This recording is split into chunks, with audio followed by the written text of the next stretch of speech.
Hello hey guys, welcome back. देखिए, आज 30th of March की जो दी हिंदू के एडिटोरियल और न्यूज़पेपर है, इंपॉर्टेंट जो भी न्यूज़ हैं और एडिटोरियल्स हैं वो डिस्कस करना स्टार्ट करेंगे। देखिए, सबसे पहली जो न्यूज़ है वो है कि जब से ये यूक्रेन क्राइसिस स्टार्ट हुए हैं तब से जो फॉरेन डिग्नेटरीज हैं वो हमारे इंडिया में काफ़ी ज़्यादा आ रहे हैं। ठीक है।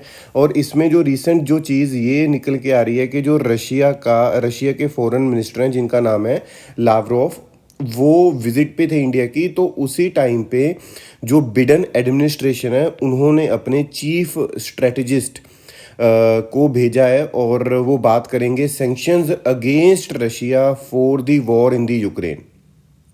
ठीक है जी। तो इसी के बीच में अगर मैं बात करूं तो जो US deputy NSA visit also coincidences with the that of the British foreign secretary Liz Truss. ठीक है, एक बंदा नहीं यहाँ पे आ रहा, काफ़ी आ रहे हैं। इसके बारे में आपको बताता हूँ, ये देखिएगा। Japan prime minister Fumio Kishida आए मार्च 20 में, फिर ऑस्ट्रेलियन आए, ऑस्ट्रेलियन पीएम वर्चुअल मीट हुआ, यूएस अंडर सेक्रेटरी की बात की यहाँ पे, ग्रीस फाइनेंस मिनिस्टर। तो इस तरह से जो फॉरेन डिग्नेटरीज है वो हमारी कंट्री में काफ़ी ज़्यादा देखने को मिल रहे हैं। इसके बीच में हमें जो पता होना चाहिए, बहुत इंपॉर्टेंट चीज़ है about the map of the Ukraine. ठीक है, क्या क्या इंपॉर्टेंट क्वेश्चन बन सकता है और मेंस में भी और प्रीलिम्स में भी। पहली चीज़ तो यूक्रेन की बाउंड्री कंट्रीज हमें पता होनी चाहिए। यहाँ पे आपको पता होगा कि नंबर 1 रशिया, तो आपको पता ही है नंबर 1। नंबर 2 है बेलारूस, नंबर 3 है पोलैंड, नंबर 3 स्लोवेनिया, नंबर 5 है यहाँ पे Hungary, number 6 Romania and number 7 is the Moldova. ठीक है, चलिए मोल्डोवा के बारे में कभी फिर एक डिस्कशन पे वीडियो बनाएंगे। लेकिन यहाँ तक आपने याद रखना है, 7 यहाँ पे कंट्रीज है जो कि यूक्रेन के बॉर्डर को टच कर रही है। एक्सट्रीमली इंपॉर्टेंट चीज़ है, आपने याद रखनी है। ठीक है, और इसके साथ में यहाँ पे आपको दिख रहा होगा Crimea which is already annexed by the Russia. ठीक है, क्रीमिया तो पहले ही अनेक्स कर लिया था रशिया ने। और रशिया ने क्या किया था, ये जो 2 रीजन है डोनेट्स्क और ल्यूगेंस्क, ये यहाँ पे इसको मोर और लेस क्या किया था कि वहाँ पे लोगों को आप ये लगा लो कि भड़का दिया लगा लो, या फिर वहाँ पे जो लोग थे रशियन स्पीकिंग पीपल थे उन्होंने अपने कंट्रोल में ले लिया। तो इस रीजन में भी क्या था, वो सेपरेटिस्ट कंट्रोल के अंदर था। वो पूरी तरह से यूक्रेन के अंदर ये वाली चीज़ सिचुएशन नहीं दिखाई दे रही थी। पहले की बात कर रहा हूँ, अब तो आपको पता है कि यहाँ तक कौन पहुँच चुका है, रशिया पहुँच चुका है। ठीक है, आगे बात करते हैं। आगे एक चीज़ आपको पता लग रही होगी कि रशिया ने अटैक क्यों किया है यूक्रेन पे। देखिए, यहाँ पे ये चीज़ तो आपने फिर भी पढ़ ली होगी, लेकिन एक सिग्निफिकेंस है ब्लैक सी का। अब सपोज कर लो जो रशिया है उसके लिए ब्लैक सी इंपॉर्टेंट क्यों, why Black Sea is important to Russia. तो आपको ये चीज़ याद रखनी है, Black Sea is important to Russia. आपको ये तो पता होएगा कि जो रशिया की बाउंड्री है, जो रशिया की बॉर्डर्स हैं, वो बहुत ज़्यादा ओशियंस में खुलते हैं, है ना, ओशियंस में ओपन होते हैं। लेकिन जितने भी मेजर ओशियंस हैं वहाँ पे कोल्ड करंट्स हैं, वहाँ पे मतलब जो पोर्ट्स हैं उनके इनएसेसिबल हो जाते हैं बहुत ज़्यादा ठंड में। तो जो ब्लैक सी है वहाँ से वो जाना चाहता है कहाँ पे, इन दी मेडिटेरेनियन सी, और मेडिटेरेनियन सी से आगे वाली जो ट्रेड है वो करना चाहता है। तो ब्लैक सी की जो इंपॉर्टेंस है रशिया के लिए वो बहुत ज़्यादा है, ये चीज़ आपने याद रखनी है यहाँ पे। और यहाँ पे बॉर्डर कंट्रीज आपने याद रखनी है। नंबर 2 न्यूज़ पे आते हैं। आज Indian power project replace Chinese venture in the Sri Lanka. यहाँ पे बहुत अच्छे वे से डिस्कस करेंगे इंडिया और श्रीलंका के रिलेशंस को। ठीक है, इंडिया श्रीलंका के रिलेशंस को from the historical point of view और आज की डेट में जो भी चल रहा है वो डिस्कस करेंगे। यहाँ पे हमें ये पता चला कि इंडिया ने हाइब्रिड पावर प्रोजेक्ट स्टार्ट कर दिए हैं 3 आइलैंड्स ऑफ द जाफना, जो जाफना पेनिनसुला है वहाँ पे।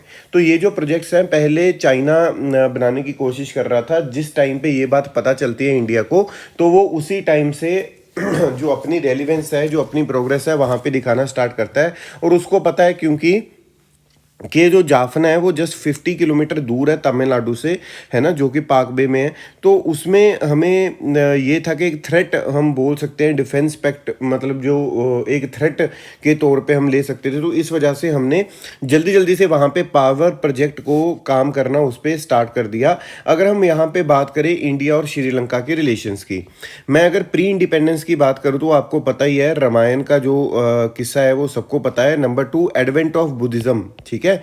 बुद्धिज़्म का भी आपको पता है, जो बुद्धिज़्म की मूवमेंट है, जो बुद्धिज़्म का ट्री है, वो अशोका ने भेजा श्रीलंका में। फिर उसके बाद में अगर मैं बात करूं तो जो नॉर्थ और नॉर्थ ईस्ट रीजन है श्रीलंका का, वो इकोनॉमिकली इंटीग्रेटेड था इंडिया के साथ में। फिर उसके बाद में जो नेटिव पीपल थे श्रीलंका के, उसको बोलते थे सेलोन, और वो कॉलोनियली ब्रिटिशर्स के अंडर था, लेकिन जो उसकी एडमिनिस्ट्रेशन थी वो डिफरेंट तरीके से होती थी। ठीक है। और 1830 ऑनवर्ड्स क्या होने लग गया, जो ब्रिटिशर्स थे उन्होंने इंडिया से लेबर लेके जाना स्टार्ट कर दिया। कहाँ पे? तमिलनाडु, सॉरी, इंडिया से लेबर लेके जाना स्टार्ट कर दिया। कहाँ पे? श्रीलंका में। और जो लेबर थी वो मैक्सिमम कहाँ की होती थी? तमिलनाडु की। ये की पॉइंट है, इसको आपने याद रखना है कि ब्रिटिशर्स ने स्टार्ट किया हमारी लेबर को लेके जाना कहाँ पे? श्रीलंका में। और मैक्सिमम जो लेबर थी वो कहाँ की थी? तमिलनाडु की। अगर मैं पोस्ट इंडिपेंडेंस रिलेशन की बात करूं तो इंडिया इंडिपेंडेंट हुआ 1947 में और सेलोन हुआ 1948 में। वहां पे जो गवर्नमेंट बनी वो सिन्हालीस गवर्नमेंट थी, जो कि डिस्क्रिमिनेट करने लगी तमिल्स के साथ में। और तमिल्स कहाँ से आए? यहाँ से। ठीक है ना, ये चीज़ आपने याद रखनी है। और उसके बाद में इस वजह से जो इंडिया सेलोन रिलेशंस हैं वो बहुत ज़्यादा डीप नहीं हो पाए और बहुत अच्छे वे से हम उसको कैरी नहीं कर पाए।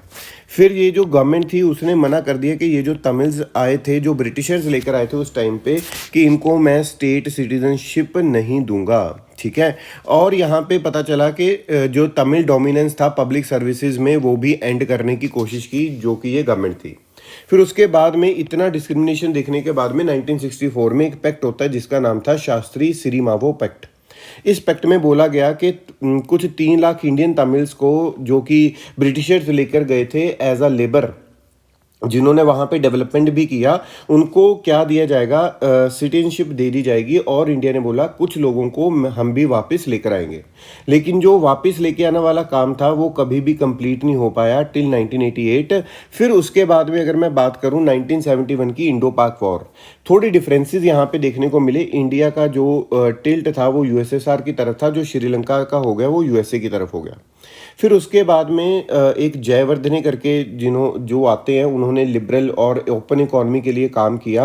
और इस टाइम पीरियड के बीच में, लेकिन 1977 टू 1981 के बीच में बहुत ही ज़्यादा तमिल राइट्स हुए, है ना, वहाँ पे। और ये जो राइट्स हैं वो मैक्सिमम कहाँ पे? जो तमिलनाडु, जहाँ पे लेबर कैंप्स थे या कुछ और लोग रह रहे थे, वहाँ पे ये चीज़ देखने को मिलती है। तो ये चीज़ जब देखने को मिली तो उन्होंने, जो स्कॉलर्स थे या फिर थ्योरिस्ट थे, उन्होंने बोला कि ये जो तमिल रेबल्स हैं उनको ट्रेन किया है किसने? हमारी रॉ ने। ठीक है। तो और ये रॉ को जो मतलब तमिल रेबल्स को रॉ अपना क्या कर रही है? यूज़ कर रही है, या फिर उन्होंने बोला कि ट्रेन कर रही है। तो ये इस वजह से कर रही है कि वो डीस्टेबलाइज करना चाहते हैं किसको? जयवर्धने के रिजाइम को। फिर 1976 में एक यही जो तमिल वाले लोग थे, लेबर कैंप थे, उन्होंने क्या बनाया? लिबरेशन ऑफ तमिल टाइगर एलाम बनाया। मतलब एक सेपरेटिस्ट और इंसर्जेंट मिलिटेंट फोर्स बन गई, जो कि बनाई किसने थी? प्रभाकर ने। ठीक है। फिर हमने यहाँ पे देखा कि जो LTTE है वो इमर्ज हुए एज अ पावरफुल फोर्स, और जो कि उन्होंने बोला कि हम ही हैं soul representative of Tamils in the Sri Lanka. Sri Lanka में अगर कोई रिप्रेजेंटेटिव है तमिल्स के लिए, वो कहते कि हम हैं और कोई भी नहीं है। फिर इसी इन द मेन टाइम जब इंदिरा गांधी की डेथ होती है तो Jayawardene took the help of Pakistan and US to get Sri Lankan forces कि हमें ट्रेन करो कि हम काउंटर कर पाएं किसको? LTTE रेबल्स को। ठीक है। फिर उसके बाद में 1987 में हमारा एक अकॉर्ड होता है जिसके बीच में कुछ अमाउंट ऑफ ऑटोनॉमी दी गई जो ऊपर वाले एरियाज थे, तमिल एरियाज को। लेकिन 1991 में जो LTTE है उसने असैसिनेट किया राजीव गांधी जी को, और then was subsequently designated as a terrorist organisation. ठीक है। क्योंकि इनका जो मेन कॉज था वो फेल हो गया था, तो वो हर एक कॉज में अब निकलने की कोशिश कर रहे थे कि हमारी ऑर्गेनाइजेशन है वो जिंदा रह सके। फिर इसी के बीच में अगर मैं बात करूं रिलेशंस के बीच में, एक इशू है जो कि बहुत न्यूज़ में भी रहता है हर एक बार, वो इशू है फिशरमैन इशू। अब फिशरमैन इशू क्या है? जो इंडिया के फिशरमैन है वो श्रीलंका के जो एक्सक्लूसिव इकोनॉमिक जोन है, मतलब जहाँ पे उनका एरिया, वहाँ पे निकल जाते हैं अपनी फिशिंग करने के लिए। ऐसा क्यों है? क्योंकि जो हमारी कॉन्टिनेंटल शेल्फ है वो काफ़ी हद तक डिट्रियोरेट हो चुकी है। वहाँ पे इतनी ज़्यादा मतलब मेरीन इकोसिस्टम इतना ज़्यादा स्ट्रांग नहीं है जितना कि वहाँ पे है। दैट्स वाई वो वहाँ पे चले जाते हैं। हम बात करते हैं कि एक आइलैंड था जिसका नाम था कच्चतीवो आइलैंड, जो कि इंडिया की गवर्नमेंट ने दे दिया था श्रीलंकन गवर्नमेंट को, but without consulting the Tamil Nadu state government. ठीक है। और इसके बाद में जब ये एग्रीमेंट होता है तो उन्होंने बोला हम श्रीलंका को तो दे रहे हैं, लेकिन जो हमारे फिशरमैन हैं वो कभी कभी उस आइलैंड पे आ सकते हैं अपने नेट्स को सुखाने के लिए, ड्राइंग ऑफ नेट्स, आइलैंड पे रेस्ट करने के लिए, या फिर वहाँ पे एक क्या है, एक चर्च है सेंट एंथनीज, वहाँ पे फेस्टिवल है या चर्च है, वहाँ पे भी जा सकते हैं, बट फिशिंग के लिए वहाँ पे नहीं आएंगे, इस काम के लिए वहाँ पे आ सकते हैं। तो चलो श्रीलंका भी मान गया, क्योंकि कच्चतीवो जो आइलैंड है वो किसको बिलोंग करता था, वो इंडिया को बिलोंग करता था। ठीक है, इतना चीज़ आपने याद रखना है। होता क्या है कि जो पाक स्ट्रेट है वो मैंने आपको अभी बताया कि 1983 टू 2009 जो इंडियन फिशरमैन है उनको ईजियर एक्सेस रहता था रिच श्रीलंकन वाटर्स में जाने का, वहाँ पे जहाँ पे मछली ज़्यादा है।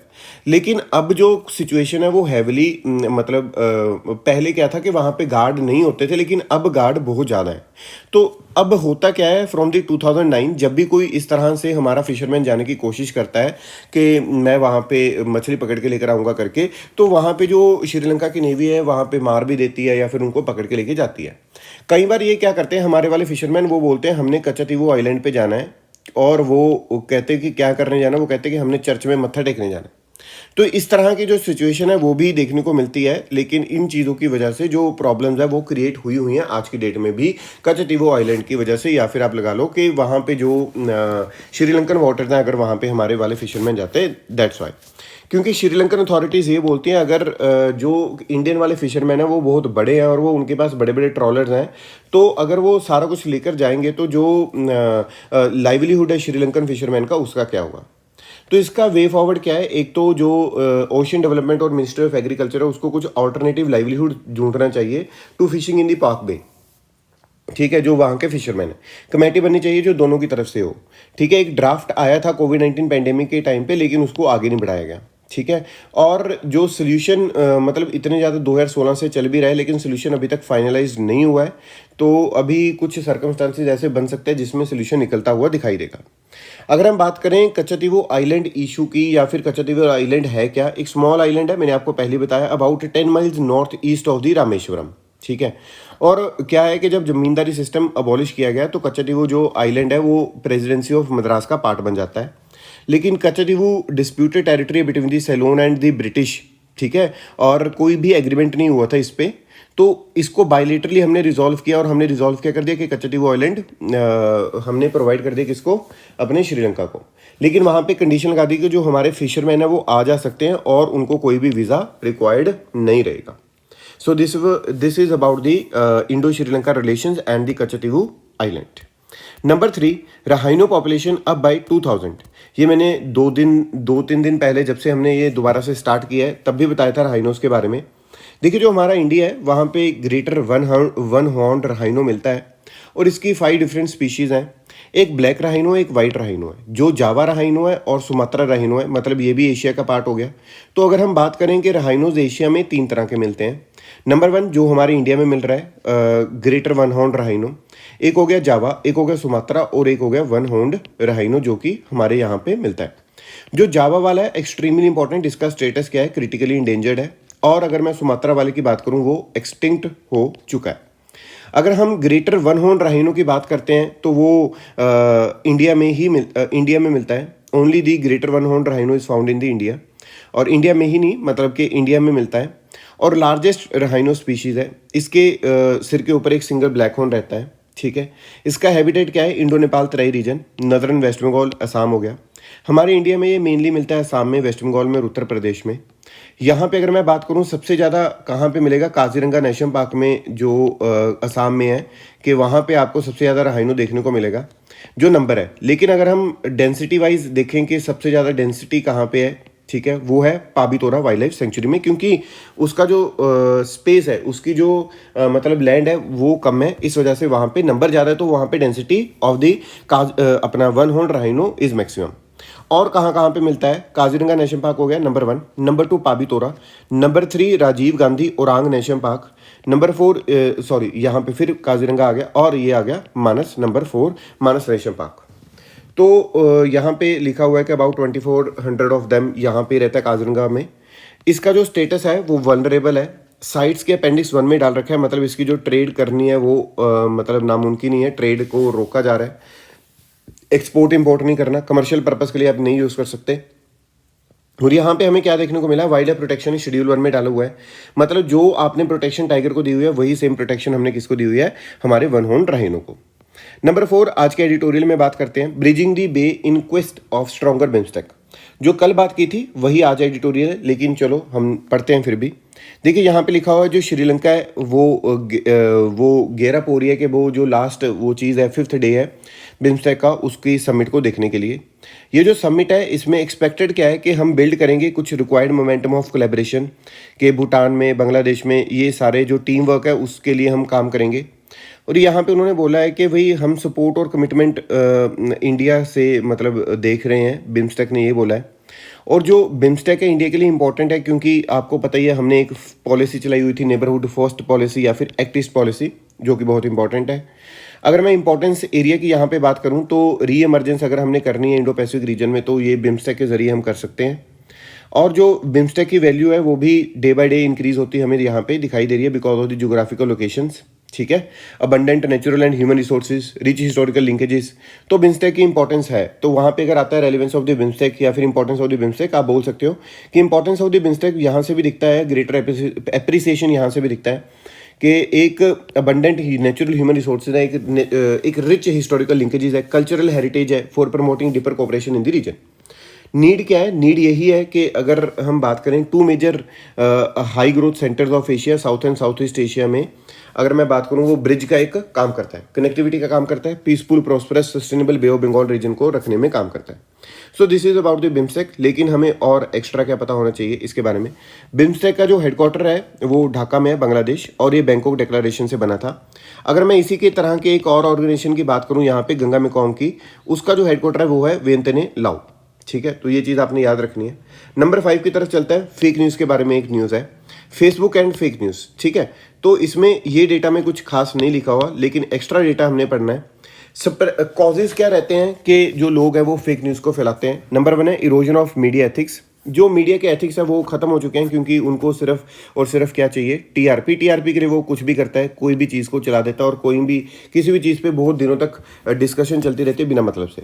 नंबर 2 है सोशल मीडिया। सोशल मीडिया में तो आपको भी पता है सेम ही चीज़ है, और सोशल मीडिया पे बहुत ज़्यादा लोग आ चुके हैं और उनको रोकना बहुत ही ज़्यादा मुश्किल है। नंबर 3 है polarisation of society. Ideological divide हो चुके हैं, कोई बंदा बोलता है मेरी आइडियोलॉजी ये है और कोई बंदा बोलता है मेरी आइडियोलॉजी ये है, और वही आइडियोलॉजी पे वो चलते रहते हैं। नंबर 4 है लैक ऑफ लेजिस्लेशन। कोई भी स्पेसिफिक लॉ नहीं है to deal with the fake news in the India. फिर नंबर 5 है यहाँ पे कंफर्मेशन बायसनेस है। ठीक है, और how to deal with the fake news. Number 1 fact checking, क्योंकि फैक्ट चेकिंग ये ऐसी चीज़ है जिससे हम फेक न्यूज़ को निकाल सकते हैं। नंबर 2 है यहाँ पे फेक न्यूज़ की रिमूवल, जैसे कि व्हाट्सएप है उसको भी लिमिट लगाना चाहिए ऑन दी फॉरवर्डिंग मैसेजेस। आपने देखा होगा कई बार लिखा आता है कि फॉरवर्ड सो मेनी टाइम्स। ठीक है, तो उस पर एक ट्रैक रखने की अब कोशिश की जाती है। नंबर 3 है एजुकेटिंग द एंड यूज़र। जो लोग फेक न्यूज़ को पढ़ रहे हैं तो एक बार वो चेक कर सकते हैं, गूगल कर सकते हैं, किसी भी तरीके से देख सकते हैं। फिर उसके बाद में अगर मैं बात करूं तो ट्रैक करना चाहिए source of the fake news, ताकि उस सोर्स को पकड़ा जाए, आगे जो स्प्रेड है वो न्यूज़ ना हो पाए। नंबर 6 न्यूज़ है रिलेटेड टू GS3 इकॉनमी, और इसके बारे में देखते हैं। जो फाइनेंस मिनिस्टर निर्मला सीतारमन है उन्होंने ट्यूसडे को एट्रीब्यूट किया कि फ्यूल प्राइस जो इंक्रीज हो रहे हैं to disruption in the global market over the past couple of weeks due to the war in the Ukraine. ठीक है, and said the government had an honest approach toward oil prices unlike the UPA which had relied on the oil bonds. इस तरह से उन्होंने बोलने की कोशिश की है। लेकिन अब ये ऑयल बॉन्ड्स चिड़िया क्या है इसके बारे में हमें पता होना चाहिए। देखिए ऑयल बॉन्ड्स में होता क्या है, सेंटर ने ये भी आर्ग्यू किया था पहले, आज से पहले, कि भाई हम टैक्सेस है जो वो रिड्यूस नहीं कर सकते क्योंकि जो प्रीवियस यूपीए गवर्नमेंट थी वो ऑयल बॉन्ड्स को खरीद के बैठी है जिसके पैसे है जो हमने वापस करने हैं। ये होता क्या है देखिएगा, इस सिचुएशन को समझते हैं। होता क्या है कि जो टर्बाइन का फ्यूल था, एविएशन टर्बाइन फ्यूल, वो 2002 में हमने क्या किया था, मतलब फ्री किया था। पेट्रोल को 2010 में किया और डीजल को 2014 में किया। जब हमने पेट्रोल को 2010 में फ्री किया तो मतलब क्या है, जो उसका प्राइस है वो डिटर्मिन होएगा मार्केट प्राइस पे। लेकिन इन दी मीन टाइम होता क्या है, जो बैरल का प्राइस है, मतलब जो हम क्रूड ऑयल मंगवा रहे थे उसका जो प्राइस है वो बहुत ही ज़्यादा क्या हो जाता है, इंक्रीज हो जाता है, जिसकी वजह से अब फ्री तो कर दिया लेकिन गवर्नमेंट इंटरवीन नहीं कर सकती। So government can what, government can provide the subsidy, है ना, गवर्नमेंट सब्सिडी प्रोवाइड कर सकती है।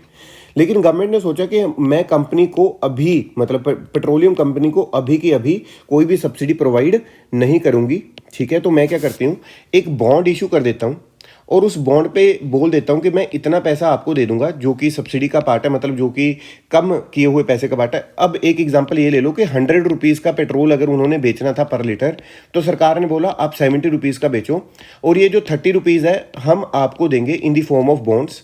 और बॉन्ड पे हमने लिख दिया कि ये बॉन्ड है जो वो 15 से 20 साल में मैच्योर हो जाएगा, कुछ ऐसा करके सीन आया। तो अभी क्या हो रहा है कि वो कई बॉन्ड 2021 में मैच्योर हो रहे हैं, कई 22 में, 23 में, 24 में, इस तरह से मैच्योर हो रहे हैं। और जो टोटल प्राइस वहां पे बन रहा है वो सरकार को देना पड़ेगा, अब की सरकार को 1.34 लाख करोड़, ठीक है, जो कि पुरानी सरकार ने इस तरह से बॉन्ड के बीच में किया है। तो जो निर्मला सीतारमण उन्होंने बोला ठीक है, जो बैरल का प्राइस है, क्रूड ऑयल के बैरल का प्राइस है वो कम हो गया है, लेकिन ये जो अमाउंट है 1.34 लाख करोड़ जो हमने पे करनी है, उसकी वजह से जो टैक्स है वो हम इंक्रीज करके बैठे हैं और हम किसी भी तरह से सब्सिडी आपको प्रोवाइड नहीं कर सकते। तो ये ऑयल बॉन्ड का इशू रहता है और ये चीज़ है। देखिए यहाँ पे है क्या, before fuel prices were deregulated, petrol and diesel as well as cooking gas and kerosene were sold at subsidised rates, ये आपको पता लग गया होगा। तो ऑयल बॉन्ड्स जो टोटल अमाउंट है 1.34 लाख करोड़ मैंने आपको बता दिया। ऑयल बॉन्ड्स है क्या, ये भी मैंने आपको बता दिया, special securities issued by the government to the oil marking companies in the lieu of the cash subsidy. तो मैं अभी तो नहीं दे रहा, लेकिन 15-20 साल के बाद में जब ये मैच्योर हो जाएंगे करके मैं पैसे आपको दे दूंगा।